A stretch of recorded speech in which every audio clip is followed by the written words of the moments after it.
महिलाओं के साथ लगातार बेटियों के साथ उत्पीड़न बढ़ रहे हैं और लगातार मतलब बलात्कार की घटना, हिंसा की घटना बढ़ रही है।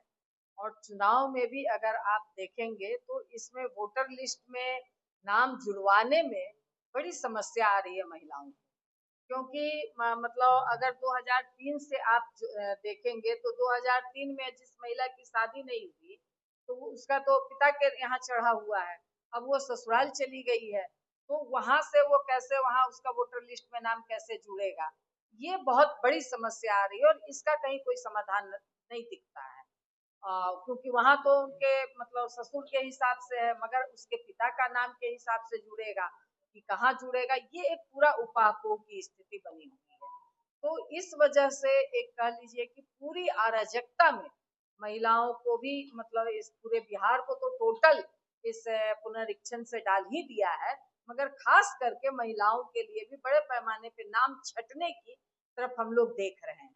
क्योंकि उनके नाम पे न जमीन की कागज रहती है, न मान लीजिए कि इस तरह से वोटर लिस्ट में 2003 के हिसाब से उनका आ पा रहा है और कोई कागज उनका जन्म प्रमाण पत्र ये वो तो सब बाकी छोड़ ही दीजिए। तो ये एक बड़ी समस्या है जिसमें जो लगता है कि महिलाओं का नाम छटेगा। तो पहले से भी अगर आप देखिए तो महिलाओं को एक दोयम दर्जे की नागरिक के रूप में था, बहुत लड़ करके हम लोगों ने यहाँ पे एक बराबरी की स्थिति में आया है, फिर सरकार वहां धकेलने की कोशिश कर रही है। और 30 तारीख को वैसे एक आश्रय अभियान का है जो पूरे बिहार में उजाड़ने की, मतलब गरीबों को जिस तरह से दिल्ली में बुलडोजर से उजाड़ा जा रहा है, यूपी में उजाड़ा गया, उसी तरह से बिहार में भी तमाम जगह बुलडोजर से गरीबों को उजाड़ा जा रहा है।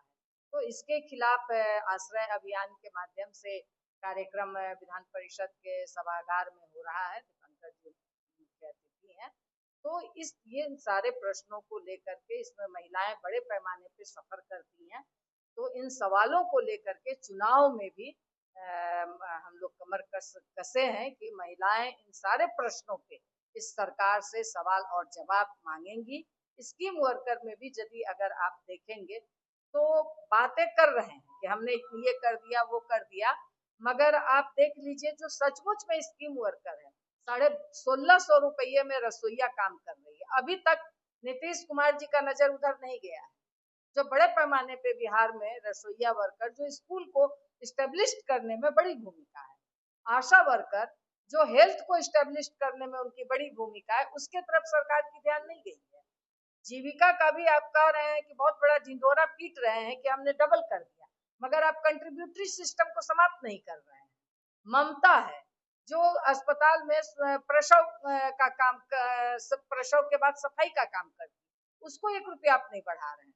तो ये सारा कुछ एक जो सिर्फ बिहार में दिखाने की स्थिति है कि हम ये कर रहे हैं वो कर रहे हैं, इम्प्रेशन देने की स्थिति है।